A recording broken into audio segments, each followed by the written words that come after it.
할렐루야. 이웃사람 박인사 나누도록 하겠습니다. 사랑하고 축복합니다. 할렐루야. 신종 코로나 바이러스로 인해서 지금 온 나라가, 온 세계가 지금 힘들고 어려운 가운데 있습니다. 어떤 분들은 그렇게도 이야기하시더라고요. 왜 하필이면 중국에서 이 전염병이 시작하게 되었는가 라고 하는 박쥐고기를 먹었을 거다. 여러 가지 음식에 대한 그것입니다.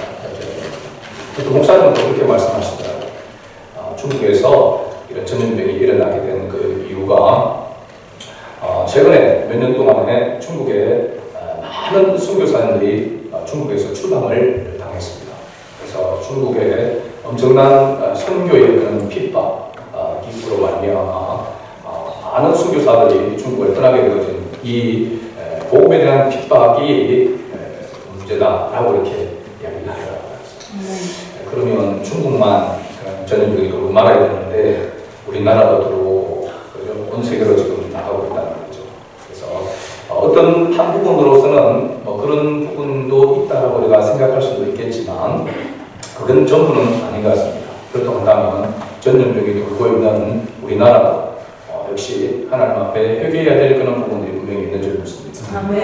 각 나라, 어떻게 보면 세계가 지금 하나님 앞에서 우리가 엄중하게 우리 자신을 살피면서 하나님 중심의 삶을 다시 회복해야 되고 또 복음의 능력을 다시 회복해야 될 그러한 때라고 보는 것이 마땅하다라고 이렇게 생각되어집니다. 아무튼 우리나라에도 확진자가 보니까 교회 다니는 분도 계시더라고요. 그래서 교회도 가고 막 이렇게 해서 지금 많은 이상이 걸렸는데 그럼에도 불구하고 오늘 이렇게 예배에 참석해서 하나님 앞에 예배하는 여러분들은 정말로 하나님의 자녀인 줄로 믿습니다. 하나님의 그 신권대와 사랑을 기억하고 감사하면서 주님 붙들고 어떤 환경 가운데서도 믿음을 지키는 그런 복된 성도들이 될 수 있기를 다시 한번 주의 이름으로 축복합니다. 여러분, 가르치는 사람, 교사들을 비롯해서 가르치는 사람들에게 있어서 바람은 그 가르침에 대한 반응이 어떻게 일어나느냐에 대한 관심이 많습니다. 여러분, 목회자도 설교할 때에 성도들의 반응이 굉장히 중요합니다. 그래서 여러분들도 알지만 요즘은 그런 분들이 별로 인기가 없습니다. 부흥사들 목사님들 가운데 보면 첫날 집회부터 시작해서 무슨 훈련을 시키냐면 아멘 훈련을 시킵니다. 그래서 무조건 아멘이죠. 무조건 아멘. 또 그런 가운데 보면 정말로 무조건 아멘 하는 분들이 있습니다. 말만 하면 아멘입니다. 그냥 농담을 하고 세상적인 그런 이야기를 해도 아멘입니다. 옛날에는 욕을 해도 아멘입니다. 옛날에는 욕적인 공성들이 많았습니다. 요즘 그런 분들은 큰일 났죠. 한마디면 욕해요. 근데 설교 중에서 욕이 거의 절반일 정도로 그런 욕쟁이 공사들이 인기가 많았습니다. 그래서 우리가 가끔 목사님들이 욕을 하고 하는 그런 거 보면 그 분들 본받아서 자꾸 스타일로 한번 해보려고 하는 그런 분들이 아직도 나이 드신 분들 가운데는 남아있는 분들이 있습니다. 합당하지 않는 그런 부분이죠. 아무 때나 아멘 하는 것은 예배를 오히려 방해하는 것이죠. 우리가 하나님의 말씀에 진실로 그러하다. 그래서 진실로 너희에게 이르노니 예수님이 이렇게 엄중하게 말씀하실 때에 진실로 하는 말이 아멘이라고 하는 것이라고 그랬죠. 그래서 정말로 그러합니다. 동의합니다. 그 말이 옳습니다. 그렇게 되기를 원합니다. 라고 하는 그런 의미가 아멘입니다. 그래서 우리가 하나님의 말씀을 들을 때에 또 어떤 말을 들으라도 정말로 그렇게 되기를 원한다라고 하는 그런 말에 아멘을 해야 되지. 아무 때나 아멘을 하면 안 되는 거죠. 근데 왜 부흥사들이, 왜 목회자들이 설교하면서 아멘을 자꾸 유도하고 아멘의 훈련까지 이렇게 시키느냐? 이유가 있겠죠, 그죠? 그냥 장단 맞추라고 그러는 게 아니고 말씀에 집중하도록 하기 위한 그런 의미가 있다라고 이렇게 저는 생각합니다. 그래서 아멘을 하게 된다면 말씀에 계속해서 집중하지 않으면 아멘을 못하게 되는 거죠. 아무 때나 아멘 하는 사람은 집중하든 안 하든 그냥 아멘 해버리니까 그죠? 상관없지만 그래도 말씀을 듣고 그 말씀이 진실로 그러합니다. 그렇게 되기를 원합니다라고 하는 그런 마음의 정말 감동의 동의에 있어서 아멘을 하는 것은 필요한 것이죠. 그런 아멘을 하려고 하면 집중해서 말씀을 들어야 하는 것입니다. 그래서 말씀을 들을 때 목회자들 가운데서 거슬리는, 설교를 할 때 거슬리는 그런 모습이 뭐냐면 아멘을 할 때 아멘을 하지 않는 거죠. 그럴 때에 내가 이 말씀이 정말로 그래서 정말 준비해서 말씀을 전하는데 그 말씀에 동의하지 않는다는 거죠. 반응이 나타나지 않는 것입니다. 그럴 때에 힘든 게 되는 것이죠. 또 열심히 말씀을 전하는데 엉뚱한 행동을 하고 있는 겁니다. 서로 옆에 속닥거리고 있거나 정말 중요한 말씀을 진지하게 말씀을 전하는데 옆 사람하고 속닥거리면서 웃는다든지 이라면 굉장히 거슬리는 그런 모습이 됩니다. 옛날 때 그런 욕쟁이 봉사들은 나가 이렇게 얘기해요.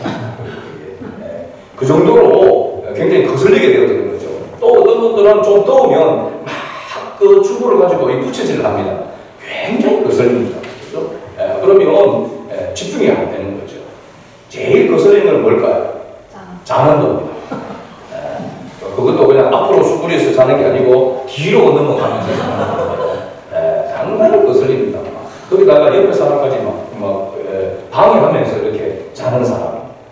어떤 분은 설교 딱 시작하면 잡니다. 희한하게 설교 딱 끝나면 깹니다. 그렇죠? 여러분, 성령의 역사가 아니겠죠. 그렇죠? 피곤해서 졸 수도 있습니다. 그리고 밤에 잠을 설친다거나 또 이런 밤새도록 그 토요일 날 밤에 게임을 하거나 이렇게 하다가 새벽에 3시, 4시 자가지고 아침에 일어나서 이렇게 교회 나오면 굉장히 힘듭니다.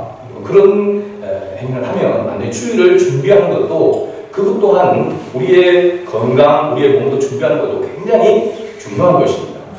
그래서 말씀을 들을 때에 말씀에 거슬리지 아니하고 말씀을 전하는 자와 말씀을 듣는 자가 한 마음이 되어지고 한 가지로 은혜를 받아야 하나님께 영광이 되는 것입니다. 아멘하여 하나님께 영광 돌리라고 하는 말은 이와 같은 의미가 있는 것입니다.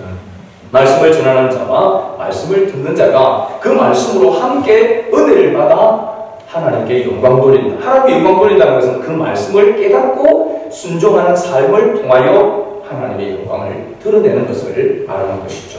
그래서 우리가 예배를 드릴 때에 찬송할 때도 마찬가지고 여러분 우리가 최선을 다해서 하나님의 찬양하려고 힘써야 됩니다.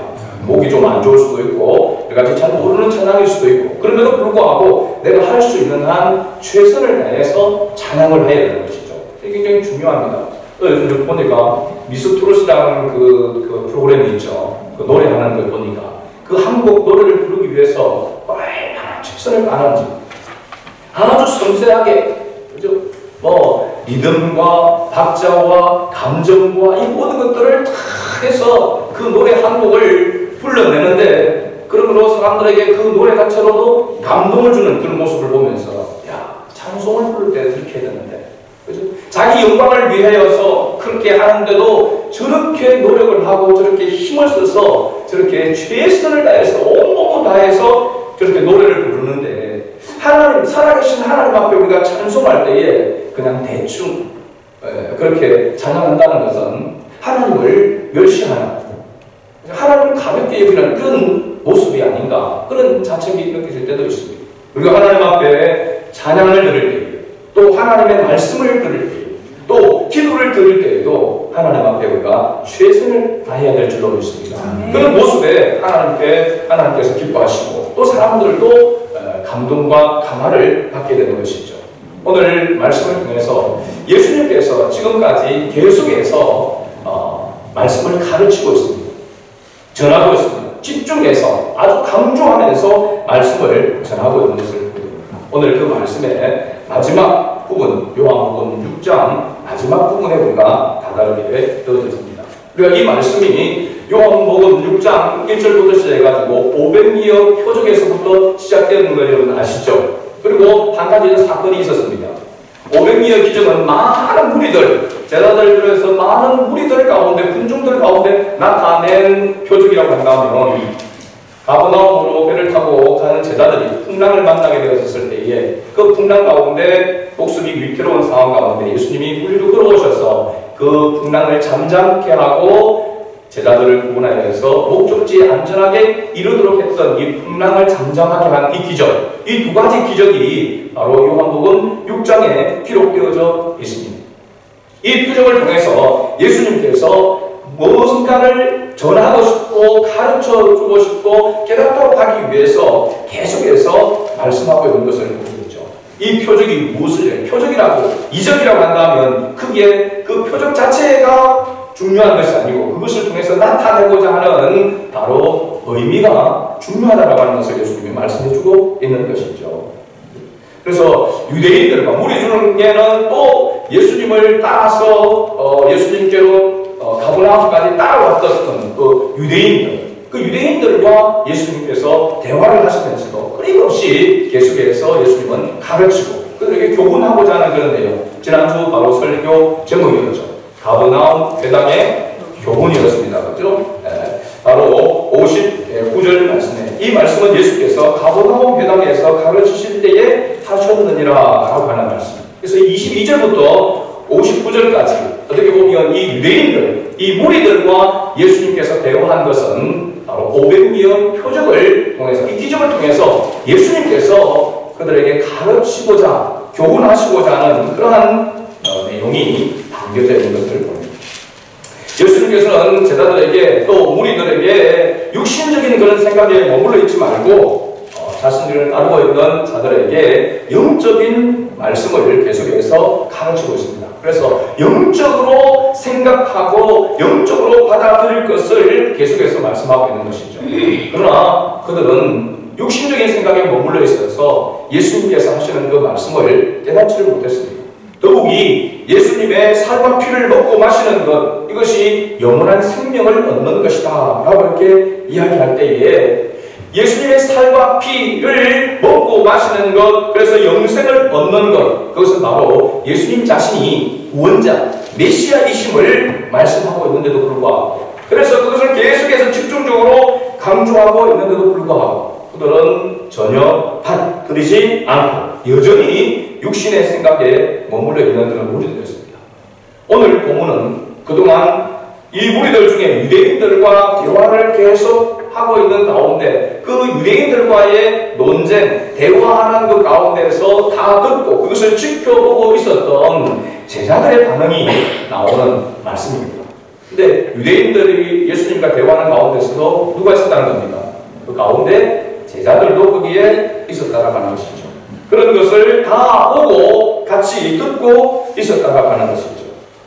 먼저 제자 중 여럿이 예수님께서 가버나움 회당에서 가르친 그 교훈을 듣고 이렇게 수군거렸다라고 이야기하고 있습니다. 61절 말씀이죠. 61절 말씀. 같이 읽어볼까요? 예수께서 스스로 제자들이 이 말씀에 대하여 수군거리는 줄 아시고 이러시되 이 말이 너희에게 걸림이 되느냐. 그리고 우리가 앞에서 살펴봤지만 또 수군거렸던 사람들이 있었죠. 유대인들이라고 했습니다. 41절 말씀을 보면 유대인들이 수군거렸다라고 이렇게 이야기를 하고 있는 것을 우리가 살펴보았습니다. 그리고 역시 예수님은 이 수군거리는 것을 대해서 알고 있었다라고 하는 것이죠. 수군거리는 무엇 때문에 수군거리고 있는지를 예수님은 알고 있었습니다. 무엇에 대해 제자 중 여럿이 수군거렸는지 바로 60절에 이야기를 하고 있죠. 제자 중 여럿이 듣고 말하되 같이 있습니다. 그 다음에 이 말씀은 어렵도다. 누가 들을 수 있느냐 한데 무엇 때문에 수군거리냐면 예수님의 말씀을 듣고 살과 피를 먹고 마셔야 영원한 생명을 얻는다. 예수님이 바로 생명의 떡이시다 라고 하는 이 말씀, 이 가르침을 듣고 이 말씀은 어렵도다. 더군다나 누가 들을 수 있느냐, 누가 듣고 이해하고 깨달을 수 있느냐는 것입니다. 이 어렵다라고 하는 말을 보니까, 해석을, 그리고 주석을 보니까 어려워서 마음에 걸린다라고 하는 그런 의미가 있습니다. 사실은 예수님의 말씀 자체가 어려운 것이 아닙니다. 깨닫지 못한 사람에게는 어려운 것이죠. 공부할 때 수학 문제를 풀고 다 풀고 이게 정답을 알게 되어지고 푸는 과정을 깨닫게 되면 쉽습니까? 안 쉽습니까? 그 문제에 대해서 쉽습니다. 그렇죠? 그런데 풀지를 못하면, 답을 찾지 못하면 어렵다. 머리를 쭈그리고 머리를 막 뽑아도 안 되죠. 그죠? 이게 풀지를 못하면, 알지를 못하면 어려운 것입니다. 마찬가지로 제자들도 예수님이 가르치는 그 자체가, 말씀 자체가 이해가 되지 않고 깨달아지지 않으니까 어렵다라고 했습니다. 그래서 걸린다. 마음에 걸린다. 그래서 어려워서 걸린다. 나중에 비유 보면은 이것이 걸림이 되느냐라고 하는 이 뜻이 뭐냐면 실족하게 되어진다. 믿음이 흔들린다. 믿음을 가질 수 없는, 의심하게 되는 바로 그와 같은 말씀이다라고 하는 것을 얘기합니다. 무엇 때문에 예수님께서 말씀하고 있던 그 말씀이 그들에게 어렵게 느껴지고 그것이 그들이 믿음을 가지지 못하는 걸림돌이, 장애물이 되느냐라고 하는 것입니다. 거기에는 육신적인 생각에 머물러 있기 때문이라고 하는 것을 예수님이 말씀하고 있습니다. 육신의 생각이 뭘까요? 그들이 가졌던 육신의 생각은 두 가지입니다. 하나는 바로 먹는 것입니다. 먹는 것. 그죠? 계속해서 500리어의 표적을 통해서 그 한 끼만이 아니라 광야에서 40년 동안 그들이 만나를 먹은 것 같이 계속해서 먹을 수 있는 그 양식, 육신의 그 양식, 먹고 마시고 생활하는 데 필요한 육신적인 그 일, 그것에 대하여 그들은 관심을 가지고 있었다고 하는 거죠. 그러니까 예수님은 어떤 이야기를 합니까? 영적인 이야기를 하고 있는 것이죠. 믿음에 관한 이야기를 하고 있는 것입니다. 그러니까 받아들이지가 않는 것이죠. 또 하나는 뭐냐면 그들이 가지고 있었던, 특히 유대인들이 가지고 있었던 율법적인 생각 때문에 그렇습니다. 율법적인 생각, 그 율법에는 뭐라고 이야기했냐면 고기를 피채 먹지 말라고 했습니다. 그럼 피가 있는 것은 먹지 말라고 하는 거죠. 피를 먹지 말라는 것입니다. 그런데 예수님은 내 살과 내 피를 먹고 마시지 않으면 영원한 생명을 얻을 수 없다라고 말씀하고 있으니까 이 자기들의 율법적인 생각, 피를 먹어서는 안 되는데 피를 마셔야 된다고 하니까, 예수님이 피를 마셔야 된다고 하니까 이게 이해가 되지 않는 것이죠. 그러니까 받아들이지 못한 것입니다. 예수님의 말씀은 물론 살과 피라고 하는 것은 진짜 예수님의 살과 피를 먹고 마시라고 하는 것이 아니라 예수님 자체를 믿으라고 하는 것이죠. 메시아, 구원의 주님으로 믿으라고 이야기하고 있는데 그들은 그것이 이해되지가 않는 것입니다. 깨닫지를 못하는 것이죠. 그러니까 그들에게 걸림이 되어지고 예수님을 믿는 것에 걸림돌이 내려지는 것입니다. 자, 그렇다면 무엇을 바꿔야 될까요? 생각을 바꿔야 하는 것이죠. 잘못된 생각을 바꾸면 여러분, 예수님이 메시아라고 하는 생각으로 바꿔지면 어떻게 될까요? 예수님을 믿는 것이 어렵겠습니까? 쉽겠습니까? 여러분, 우리가 예수님을 믿는 것, 십자가를 지는 것이라고 했습니다. 그러니까 십자가를 지는 것은 어렵습니까? 쉽습니까? 어렵죠, 그죠? 왜 어렵습니까? 힘드니까. 내 뜻과 내 생각을 포기해야 되니까 어렵다는 말이죠. 자, 그런데 내 뜻과 내 생각을 포기할 수 있다면, 내려놓을 수 있다면 쉬울까요? 어려울까요? 쉽다는 말입니다.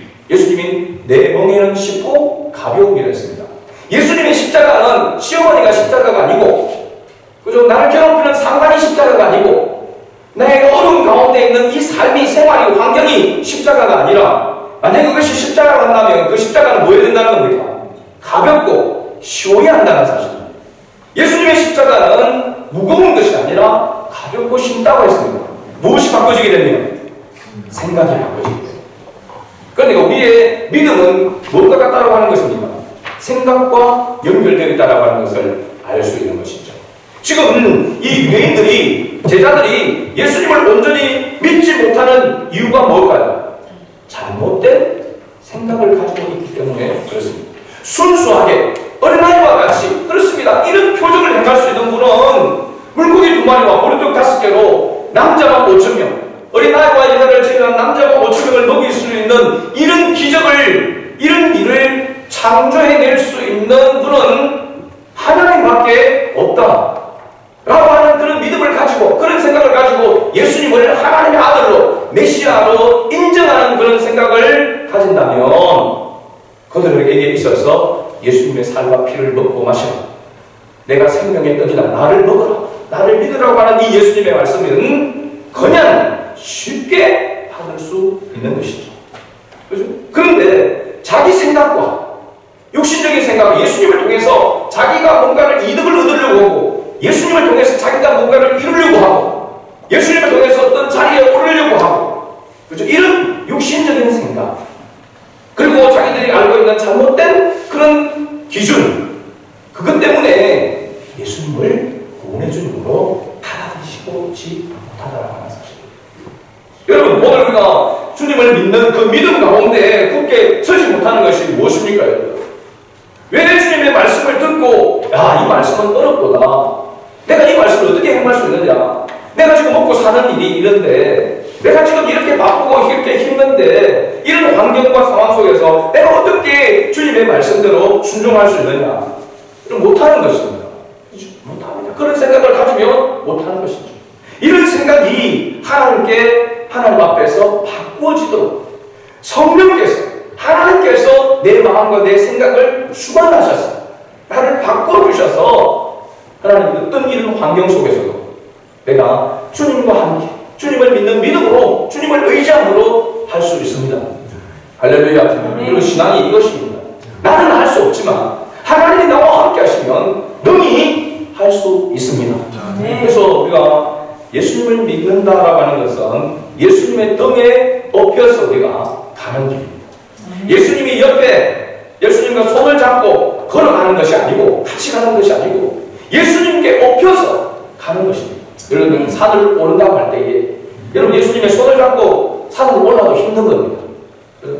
그렇잖아요. 여러분, 높은 산을 올라갈 때에 손잡고 올라간다고 안 힘듭니까? 조금 덜 힘들 수 있겠지만 손잡고 올라가도 힘든 겁니다. 진짜 안 힘든 건 그냥 엎혀서 가는 겁니다. 그렇죠? 우리의 신앙생활은 예수님께 손잡고 함께 산을 오르는 것이 아니고 예수님께 엎혀서 산을 오르는 것이 신앙생활이라고 예수님 말씀하고 있는 거죠. 그러면 뭘 바꿔야 된다는 겁니까? 내 마음과 내 생각을 바꿔야 된다는 것을 이야기해주고 있는 것입니다. 예수님께서 이렇게 이야기를 하고 강조를 해도 그들이 예수님을 믿지 아니한다고 했습니다. 오히려 걸림돌이 되어진다고, 장애물이 되어진다고 했습니다. 예수님의 말씀이 그들에게 생명의 말씀이 되어야 되는데 예수님의 말씀이 그들에게 평안을 주고 참된 쉼을 주는 안식의 말씀이 되어야 되는데 예수님의 말씀이 오히려 부담이 되어지고 걸림돌이 되어졌다는 것입니다. 그래서 예수님께서 62절에 이렇게 말씀하고 있습니다. 62절을 같이 읽어봅니다. 그러면 너희는 인자가 이전에 있던 곳으로 올라가는 것을 본다면 어떻게 하겠느냐? 인자가 이전에 있던 곳이 어디입니까? 하나님 나라죠. 천국이죠. 하나님 나라에서 오셨으니까 하나님 나라에 올라가는 것을 본다면 이건 뭐냐면 예수님의 성천을 이야기하고 있습니다. 예수님의 성천. 예수님이 성천하시기 전에 예수님의 제자 12 가운데서 핵심적인 제자가 3명이 있었습니다. 누구였습니까? 베드로, 야고보, 요한. 이 12제자 중에 베드로, 야고보, 요한 이 3명은 어떻게 보면 제자 중에서 핵심 멤버라고 할 수 있습니다. 여러분, 이 제자 3명을 데리고 변화산이라고 하는 곳에 올라가서 예수님께서 변형되어지는, 부활체로 변형되어지는 그 모습을 보여주었습니다. 그렇죠? 그러니까 그 사람들이 그걸 보고 뭐라고 했습니까? 여기에 초막 셋을 지고 여기에 공기를 보냈습니다. 그렇죠? 엄청난 충격이죠. 그렇죠? 신앙의 결정이 그곳이 목표가 바로 저기구나 하는, 저것이구나 하는 것을 그들이 눈앞에 보게 되어졌을 때에 거기에 머물기를 원했다는 사실입니다. 그렇죠? 이것이 바로 오늘 우리가 가져야 되는 신앙이라고 하는 것이죠. 하나님의 나라, 그곳을 바라보고 그곳에 대한 확신을 가지게 된다면 이 땅의 것에 미련을 두지 않아야 된다는 것입니다. 이 땅의 것에 매이지 않아야 된다는 사실입니다. 돈 벌기 위해서 좋은 집을, 좋은 차를, 좋은 것을, 많은 것을 가지고 소유하고 누리기 위해서 사는 것이 목적이 되어서는 안 된다는 것입니다. 여러분, 그것이 필요 없다는 것이 아니고 그것에 매여서 하나님과의 관계가 멀어진다 한다면 그것은 합당치 않다는 것입니다. 우선순위를 바르게 하는 것이죠. 목사님, 목구멍이 포도청 아닙니까? 그렇게 이야기할 수 있는 사람이 있습니다. 당장 먹고 사는 것이 급한데요? 그럴 수 있습니다. 그러나 그것이 영원한 것과 비교해본다면 그럼 그것이 비교가 되겠습니까? 비교할 수 없는 겁니다. 그러니까 생각을 바꿔야 하는 것이죠. 누가복음에서 보면 누가복음을 기록하고 사도행전을 기록한 누가가 사도행전 1장 8절에서 11절에 예수님께서 부활하시고 40일 동안 계시다가 하나님 나라로 올라가는 이 성천에 관한 기사를 기록하고 있는 것을 봅니다. 그리고 사도행전 1장 8절에서 11절 말씀, 오직 성령이 너희에게 임하시면 너희가 권능을 받고 예루살렘과 온 유대와 사마리아와 땅끝까지 이르러 내 증인이 되리라 하시니라. 이 말씀을 하시고 그 다음에 9절에 이 말씀을 마치시고 그들이 보는데 올려져 가시니 구름이 그를 가리어 보이지 않게 하더라. 올라가실 때에 제자들이 자세히 하늘을 쳐다보고 있는데 흰옷 입은 두 사람이 그들 곁에 서서 이르되 갈릴리 사람들아 어찌하여 서서 하늘을 쳐다보느냐. 너희 가운데서 하늘로 올려지신 이 예수는 하늘로 가심을 본 그대로 오시리라 하였느니라. 아멘. 예수님께서 승천하시고 마지막에 재림의 주님으로 오실 때에 그 어떤 모습으로 오실 것인지를 수많은 사람들이 보았다라고 하는 사실입니다. 그러니까 이 이후로 그들이 어떤 모습이 되어졌습니까? 이 사건을 보고 난 다음에 예수님께서 너희가 예루살렘을 떠나지 말고 약속한 성령이 너희에게 오실 것을 기다리라고 할 때에 약 120명이 되는 성도들이 마가다락방에 모여서 일심으로 그 예수님께 약속하신 그 성령, 보혜사 성령을 기다리며 기도할 때에 성령에 강림하는 그런 사건이 일어났던 것을 봅니다.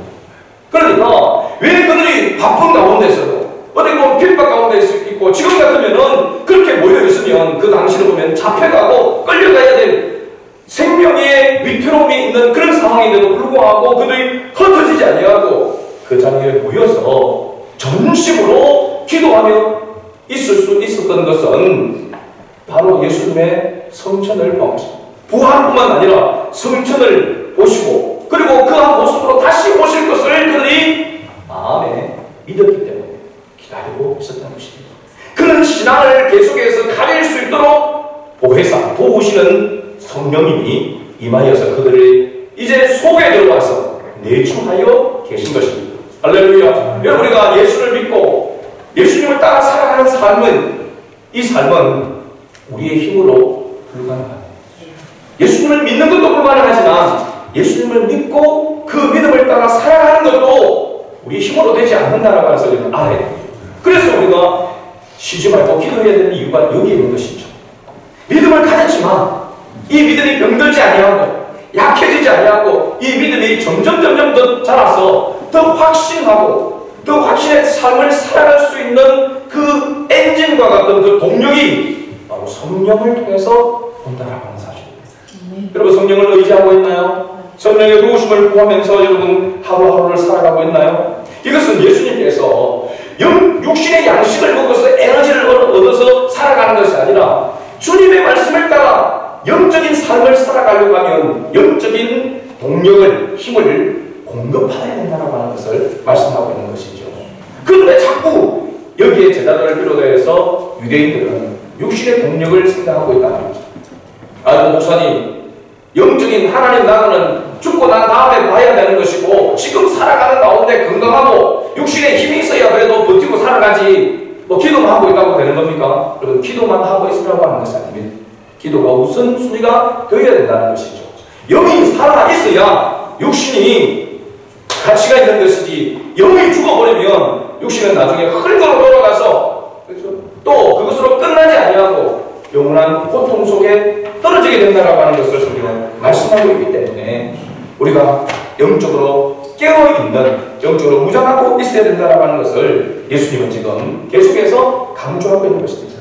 그래서 이 교훈에 예수님께서 가버나움 회당에서 가르친 이 교훈의 바로 핵심은 너희 육신의 생각을 벗어버리고 영적인 생각으로 바꿔라 라고 하는 것이 바로 교훈의 핵심이라고 하는 것을 우리가 알 수 있습니다. 그래야만 예수님의 말씀을 이해할 수 있고 이해하고 깨달아야만 순종할 수 있기 때문에 그렇습니다. 왜 우리가 하나님의 말씀을 듣고 그리고 그 말씀대로 살아가지 못합니까? 진짜 그 말씀에 대한 깨달음이 없기 때문에.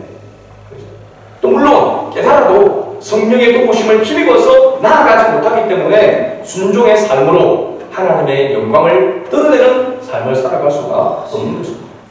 예수님께서 이렇게 강조하면서 말씀하셔도 그러나 믿지 않는 자들이 있다고 했습니다. 참 이렇게 보면 우리 목회자들은 이런 데 위로가 되는 거죠.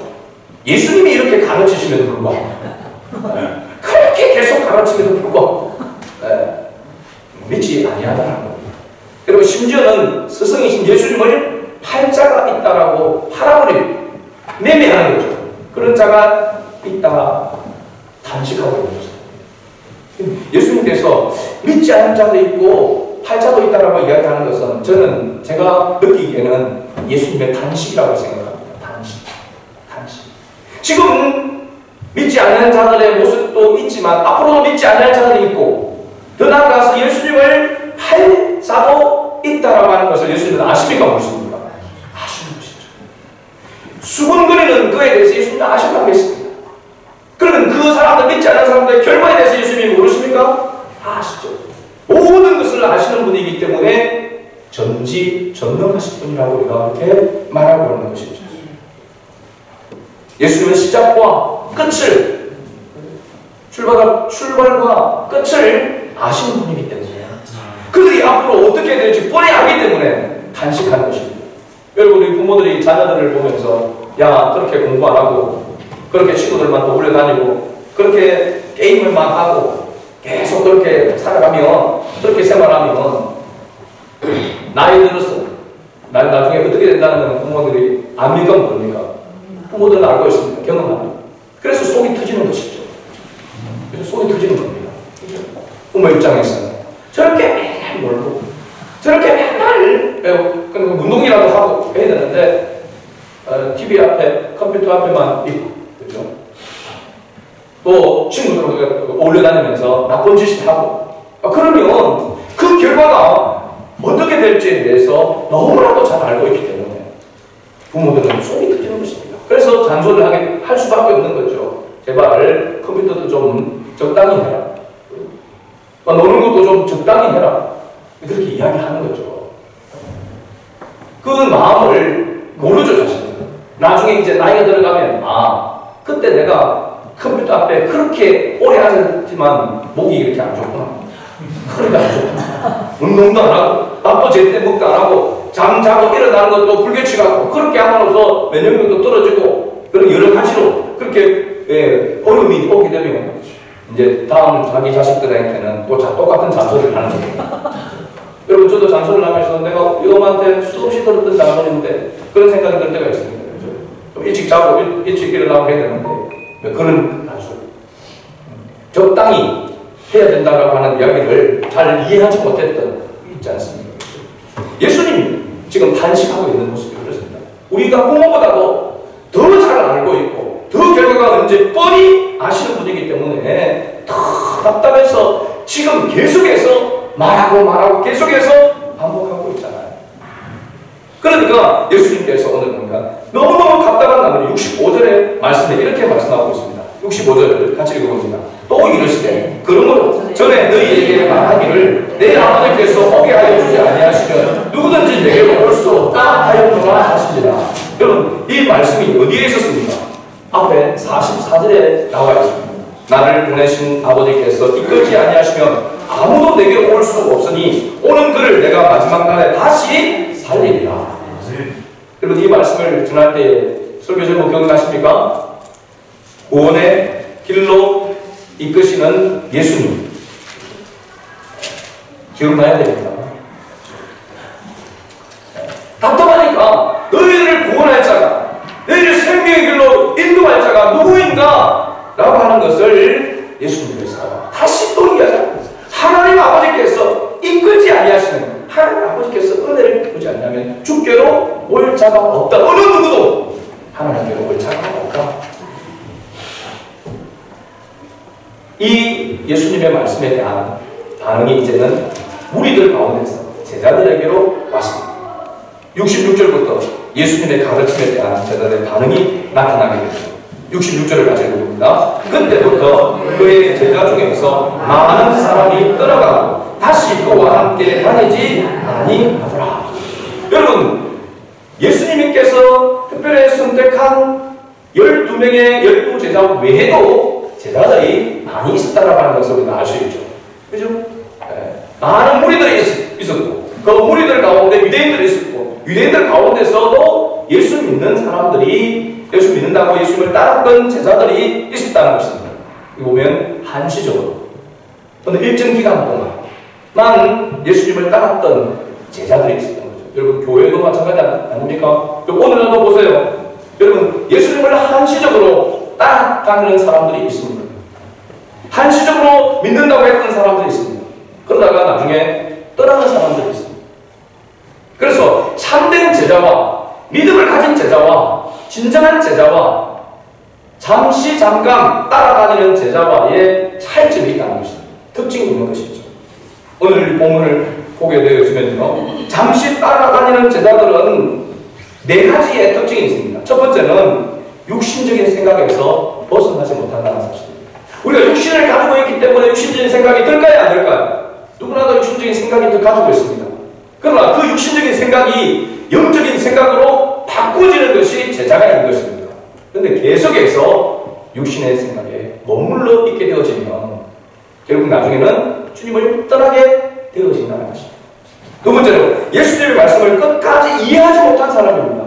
이런 깨닫는 것이 은혜인 줄로 믿습니다. 말씀을 듣고 그렇습니다. 내가 그 말씀대로 행하지 못해서 그렇지 그 말씀이 진리라고 하는 것은 확신합니다. 여러분, 이 그리스도인에는 바로 여기에 생각이 바뀌어져가 있고 생각이 다른 것입니다. 믿지 않는 자와 생각이, 그래서 가치관이 다른 것이죠.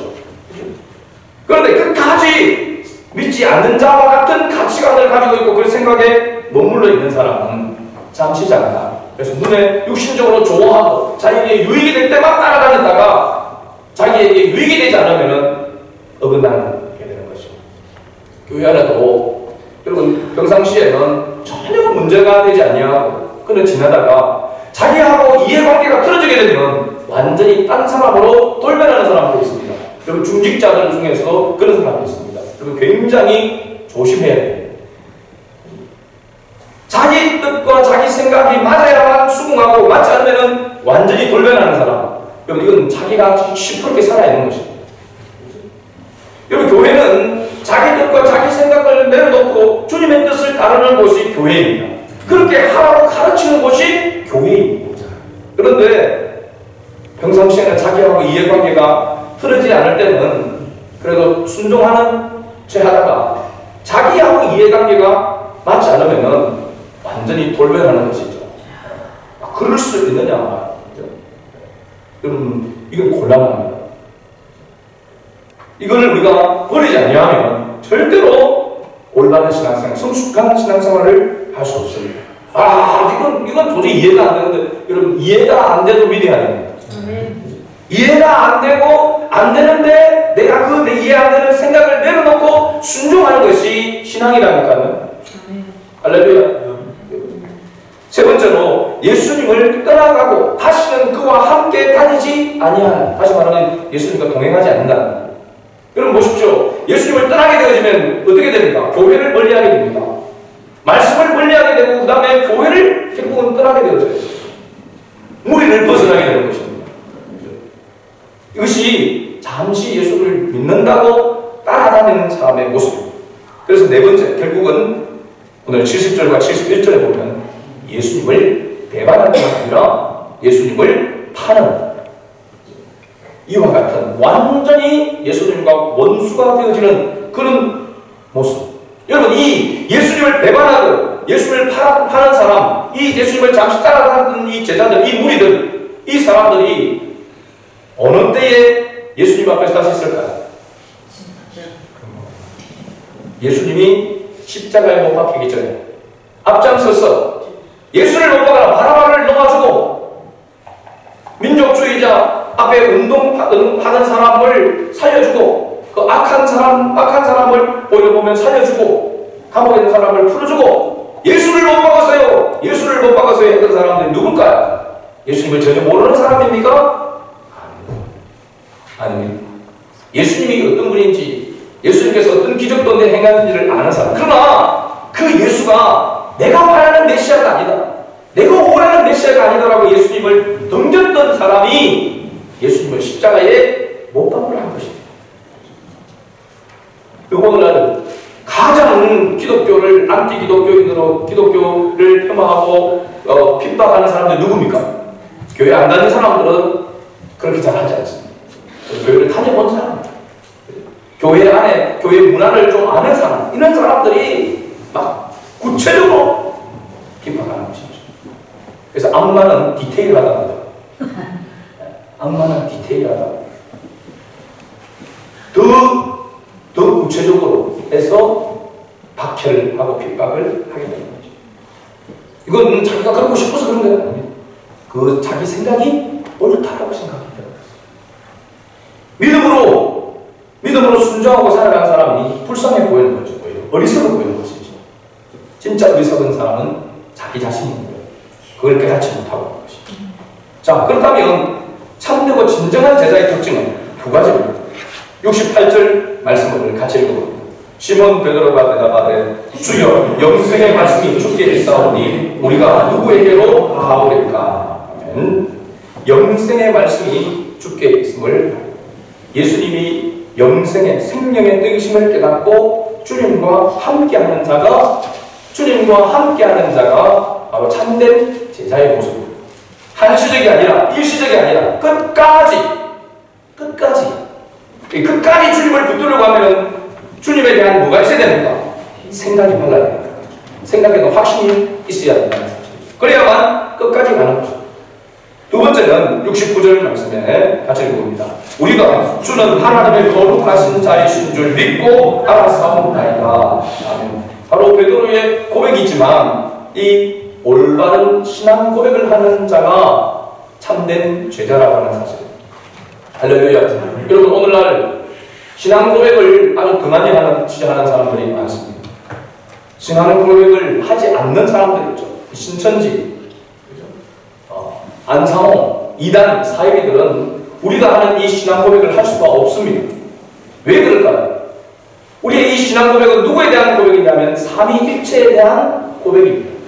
삼위일체 하나님께서 우리를 어떻게, 이 세상을 어떻게 창조하고 또 타락하의 가운데 있는 죄인들을 어떻게 구원하고 하는 그 모든 구속사의 모든 일들을 관여하신 분이 삼위일체 하나님이십니다.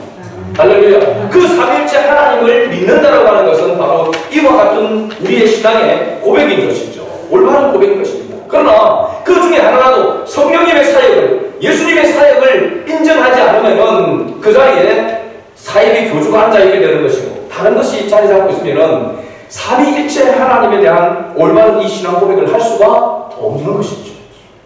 그래서 우리의 신앙 고백이 중요한 것입니다.